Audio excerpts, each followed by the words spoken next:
What's happening, family? Listen, I I want to go ahead and invite you into our focus and our study for the next few series of what we're doing. We're going to be building on our context, building on some of the things that are relevant for us right now, and so we're going to just keep unpacking the notion of faith over fear. And I want to place a few passages before you to study, to keep as a foundation that we're building this entire thought on. I want to go ahead and invite your attention to 2 Timothy 1, verse number 7. Look at that text. Also write down in your notes Psalm 56, verse number 3. Put the 23rd Psalm in your notes as well. In particular, verse number 4. We know that full passage very well, but we're going to look at verse number 4 in light of our discussion going forward.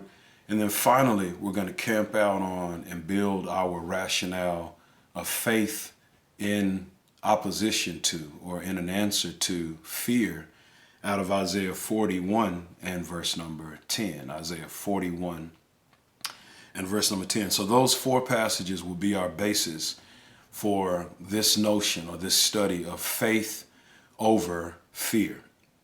Again, 2 Timothy 1 and verse 7, Psalm 56, verse number 3, Psalm 23, verse number 4, and then our core text or our foundational text, Isaiah 41 and verse number 10. And the rationale in looking at this study is the simple premise that fear, if we don't address it and we don't deal with it the way it ought to be dealt with, can be a thief of abundant living.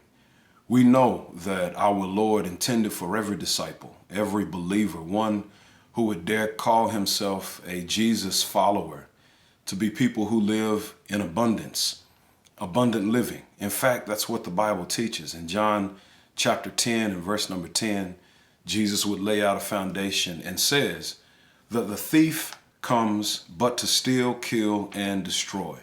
But I am come, Jesus. I am come that you might have life and have it more abundantly. My argument, very simply, is that abundant living doesn't necessitate living in a context where everything is pleasant and for you, and that there are no oppositions, or that there are no threats, or that there are no stressors or tensions, or dare I even say triggers that will pull you one way or another. If you and I are standing in the power of abundant living, then that abundant living promise is one that will transcend, one that will go beyond whatever opposition that we deal with. And that abundant living can only take place.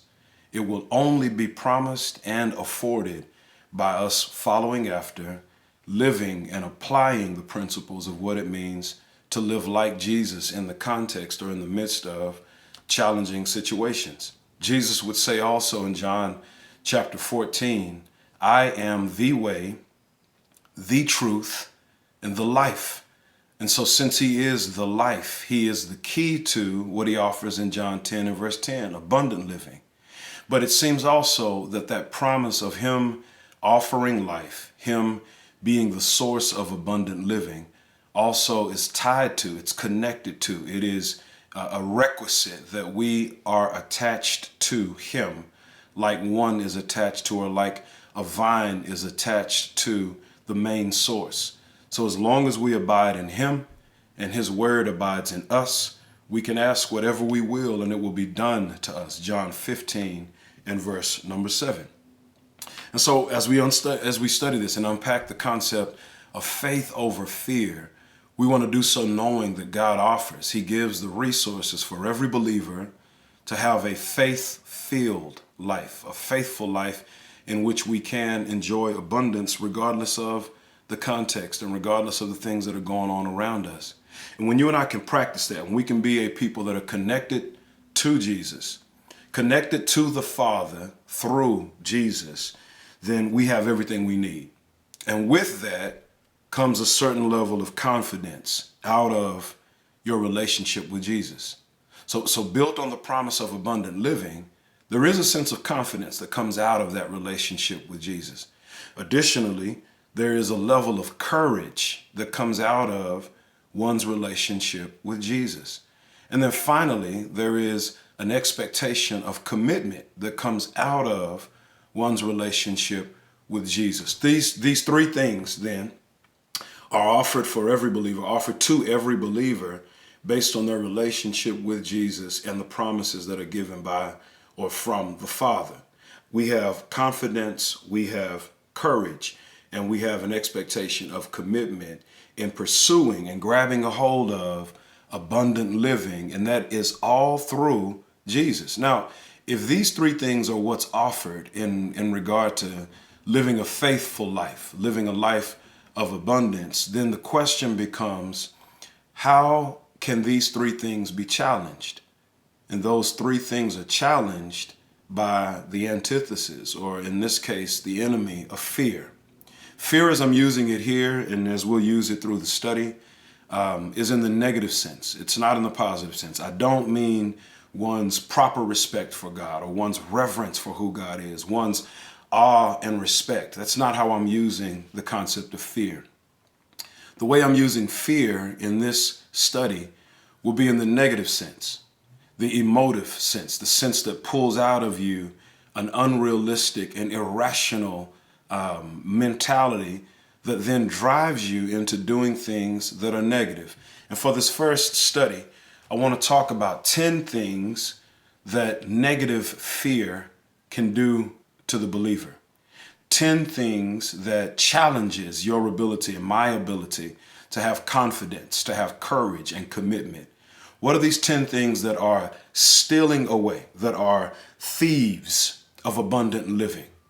Well, let's do this first. Let's define fear. Let me give you a working definition of fear. I hope that you are taking notes. I actually hope that you bring down the note guide that comes with this study. It will be attached at the bottom of the link if you don't have it. But go back and check all of the platforms and get the notes that come with this. By definition of fear, there'll be a space for you to put this down. I hope that you put it down. Fear is our emotional response to a perceived threat, whether real or imagined. Note now that the threat, the thing that is against you, the challenge that is against you, it may be real, but it could very well be imagined. And one of the things that happens with fear is that things become a lot more grandiose than they actually are at times. In fact, many of us are guilty of creating caricatures of what is a perceived threat. We make it bigger than it actually is, or more elaborate than it actually is, more dangerous than it actually is, more sinister, largely because we're not informed about what it is that may challenge us. And you can broad brush or see how that applies to everything. Let me give you an example. When I was a child, long time ago, I'm an old man now, but when I was a child, I remember one time that me and my brother, we shared a room, and in our room there was a red stuffed animal. It was actually my mother's stuffed animal, and it was given by her grandfather. And that bear hung over a door of a closet. It just it was clipped on and hang over it. And there was a hat that would be placed on that bear. I'll never forget it. And from where my bed was, I could see the bear easily. My brother's bed was right in front of the door. One night in particular, I don't remember what was going on. I don't even remember what happened that led into the night. But I remember one night I was waking from sleep. And when I woke from sleep, I happened to glance around the room. And while I looked around the room, I saw this bear. I saw what I thought was a man in our room standing at the door with a long trench coat on and a hat. And it looked like he was waiting for somebody to move. And the moment that somebody would move, in my mind, he was going to kill me. And I laid paralyzed. I remember whispering to my brother, wake up, wake up. Do you see this man in the room? And my brother woke from his slumber and he saw the same image. And that same image terrified the both of us. We lay paralyzed because we did not want to move, because this man at the foot of his bed and to the right of my bed, if we said anything, if we did anything, he was going to kill us. And we laid paralyzed. And our eyes were open and our attention was toward this object of fear that absolutely crippled us until the sun started shining and the light came into our room and we realized that it was that red stuffed bear that had a coat hanging on it and a hat on top of its head. And finally, after we saw past the object that was created through fear, that we saw the reality of the thing that actually was no threat at all. Fear has a way of doing just that to all of us. Whatever it may be, if we're not careful, we can function and have our entire world colored by fear and the abundance of living and even resting stolen away because of something you have imagined, something you have created, something now that distorts and destroys your ability to completely live like you ought to live, because your attention, your mind, your heart, and your imagination has been arrested by a perceived threat, whether real or imagined. Fear. 10 things that fear can do. Number one thing that fear can do, put these in your notes or at least pay attention to them. Number one, fear can create panic. Fear can create a function in which you and I are driven by an unrealistic kind of pathos. We're moving in a way where we are panicked and afraid and we dread. We live in dread. And dread is different from just being alarmed. Dread is different from being startled. Fear, panic, those kinds of mentalities create a distorted way of appreciating life. And we shouldn't function from that. Be careful, because number one, fear can create panic. But number two, fear can warp your perspective. You and I can live in a way where we won't see things like they ought to be seen. Our perspective about things may be changed and diluted, or in some cases even driven to a pessimistic kind of mentality. You've been around people before that out of fear or out of whatever mentality, their perspective about life is all the way gone. You ever been around somebody in a negative sense who, when their perspective is distorted by negativity, that they can't appreciate anything positive? You can have 50,000 things go right, but a person on a negative bent can see one thing, and the one thing eclipses, it destroys, it mars the 50,000 things that have gone correctly. They'll see that one thing and their perspective is completely marred. Fear can do the same thing. Fear can change your perspective in such a way where you miss the reality, the strength, the abundance, the beauty, the things that are going well all around you. For instance, in light of our current context, someone with a negative perspective may hear of one person being sick with a virus and miss the fact that most of the people in their home, or everyone in their home, or even their own personal life, that they're doing well and that things are going well and that they're healthy and that they're thriving. Be careful. Fear can create panic. Fear can warp your perspective. Not only that, number three, fear can steal your ability to have personal power. You won't walk in the beauty and the strength and the power of who you are, because fear will cause you to lower your head. Fear will cause you to lower your countenance. Fear will cause you to not look up to your help, to not do as the Psalms describe. I will lift my head to the hills from whence cometh my help. My help comes from the Lord. You can't walk in power and fear at the same time. Fear can steal your personal power. Not only that, fear can destroy your personal peace. How many people do you know? How many people have suffered from a phobic mentality where they're tossing and turning all night long? They're thinking about things they have no control over. They're worried about stuff that they have no ability to change. A lack of peace. I can hear Jesus in the Sermon on the Mount asking, why are you worried about what you will do tomorrow? Why are you worried about going here or going there? What is your life? You and I are just a vapor. We're here for a little while and then we vanish away. Think about the flowers. Think about the birds. Think about all of these things that he describes, lesser things that don't have the ability to grow or dress themselves, the flowers of the field. They don't have the ability to sow fields or till fields or even keep weeds out, the birds of the air.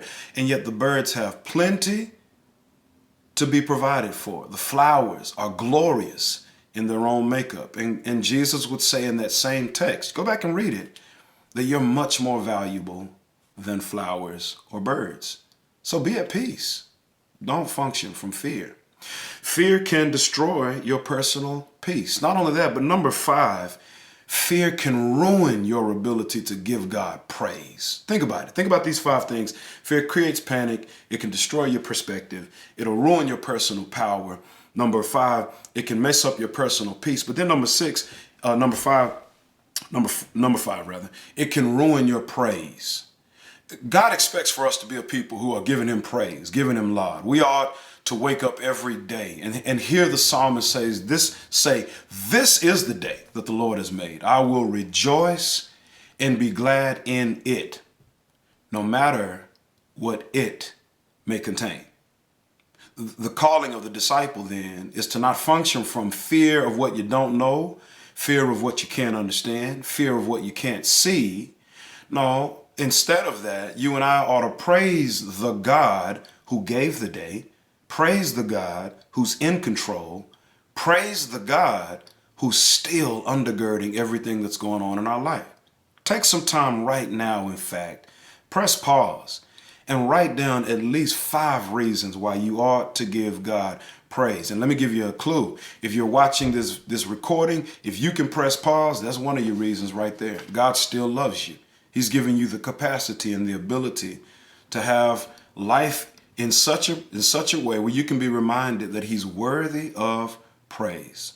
Number 6, fear can deny progress.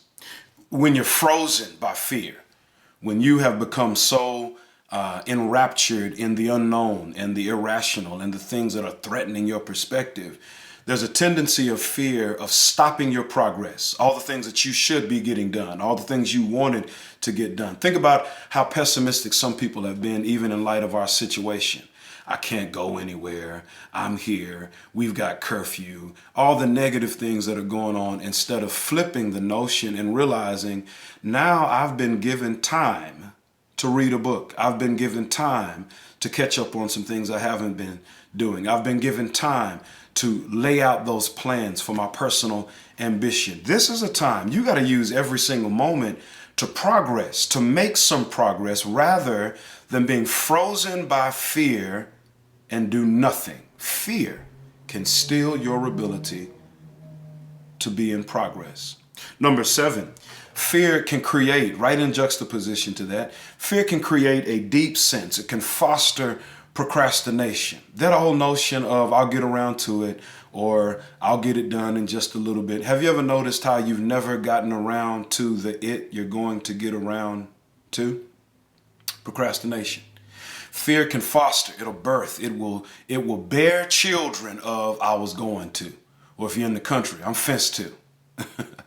Whatever the case might be, don't allow fear to create procrastination, to foster procrastination. Number 8, fear can corrupt your patience. The younger you are, there's a tendency for you to be less patient. And oddly enough, the older you are, there's a tendency for you to be less patient. I guess the point very simply is all of us can struggle from being patient.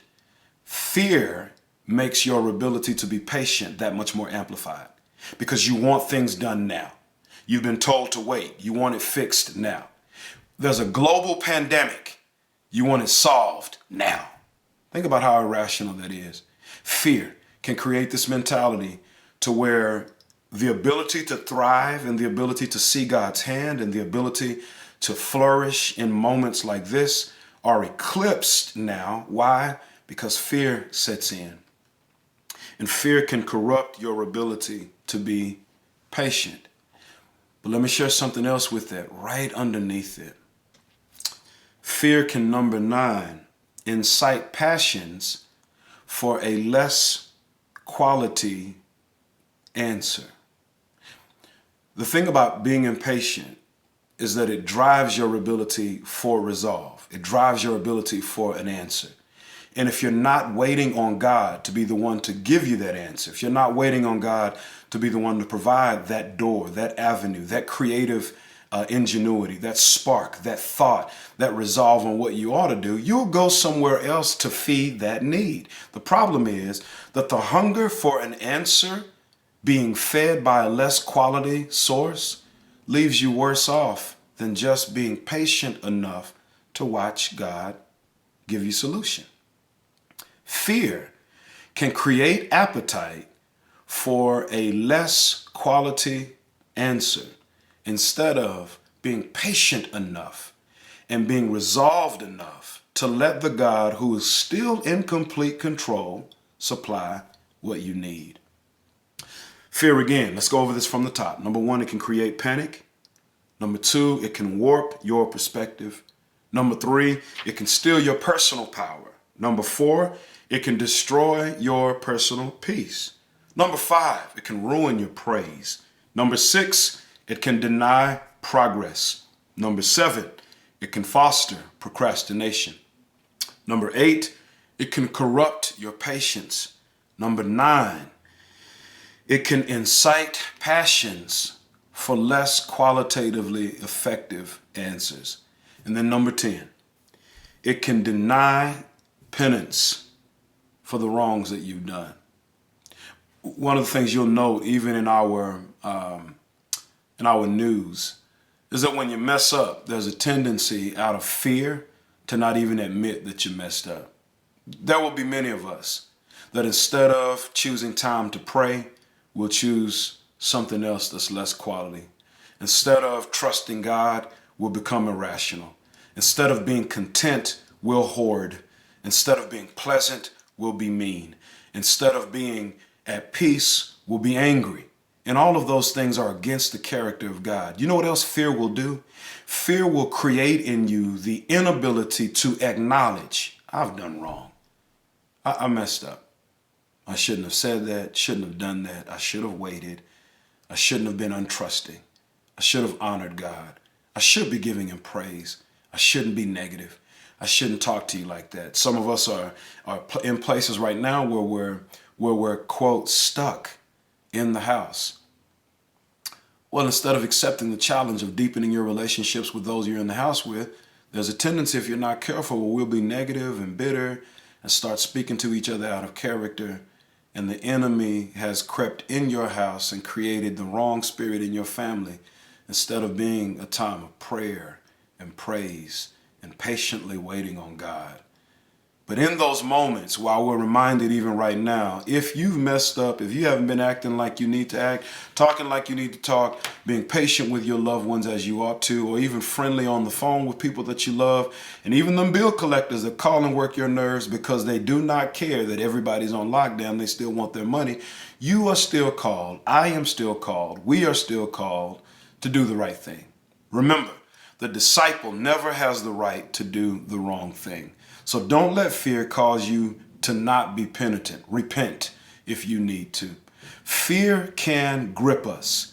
Fear can do these 10 things that we've mentioned. It can create panic, warp your perspective, steal your personal power, destroy your personal peace, ruin your praise, stop you from being progressive, cause you to procrastinate, corrupt your patience, have you create a passion for something that's less quality, and then create an arrogance and an obstinance so that you won't even be penitent and repent. It could do that, or we could respond by acknowledging exactly where the source of fear comes. Remember our text. 2 Timothy 1 and verse 7. I know some of you have been waiting on it. God did not give us a spirit of fear, but he gave us one of power, love, and a sound mind. I love the psalmist in Psalm 56 and verse number 3. Whenever I am afraid, I will put my trust in you. Let me remind you, you remember that we define trust as being the intentional and passionate reliance on God that is based on my relationship with the Father, my devotion to his word, and my remembrance of his nature. If I'm trusting in God, if I'm putting faith over fear, I won't allow these 10 things to eclipse my relationship and my walk with God. In fact, I will do as the psalmist says in Psalm 23, even though I walk through the valley of the shadow of death. I'm walking through some stuff I can't see, don't understand, and that's terrifying me. Watch his resolve. I will fear no evil. Evil.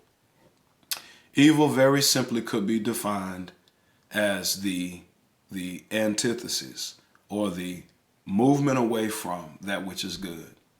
And in our context, we've got some evil taking place right now. But as we walk through it, we don't fear it. We have faith in the one that we walk through it with. God's got us. He's got every last one of us. This is what I want you to do in this first installment. When we come back, we're going to spend all of our time in Isaiah 41 and verse number 10. So I want you to go back and read that text. I want you to read it slow, spend some time diving into it and work on it. But as for now, with this lesson, I want you to take a minute in your personal time, your personal devotion, in your personal time with God in studying his word. Go back over the passages that we've read and then take about 3 or 4 minutes with each one of these 10 things, and on a piece of paper, on the notes that you have received, ask the question. Ask and deepen your own resolve in understanding these things. How can fear create panic or lack of perspective and steal your personal power? All 10 of these. Look at all 10 of them and you write out your own synopsis on how fear could do that for you, or how you are reminded why fear shouldn't do that to you. So take some time, write it out, use your own words, share with somebody, spend time in prayer, looking at how you want to practice having faith over fear. And look at those 10 things. And if there's any of those areas where you need to come back and strengthen your resolve with God, then do that. Spend some time making that effort to do just that. Then go back over those passages that we've looked at and then get ready to dive into the Isaiah text together. We're going to have a great time studying God's word. Remember that our mission is to accomplish our purpose by being the church that is evangelizing the world, that's equipping disciples, that's encountering God and empowering servants to live out their best life, the abundant life, through the will and the work of King Jesus. I pray that this first installment is a blessing to you. I'm praying even right now that all of us practice having faith over fear. That's the real key to moving forward. God bless you. Enjoy your study.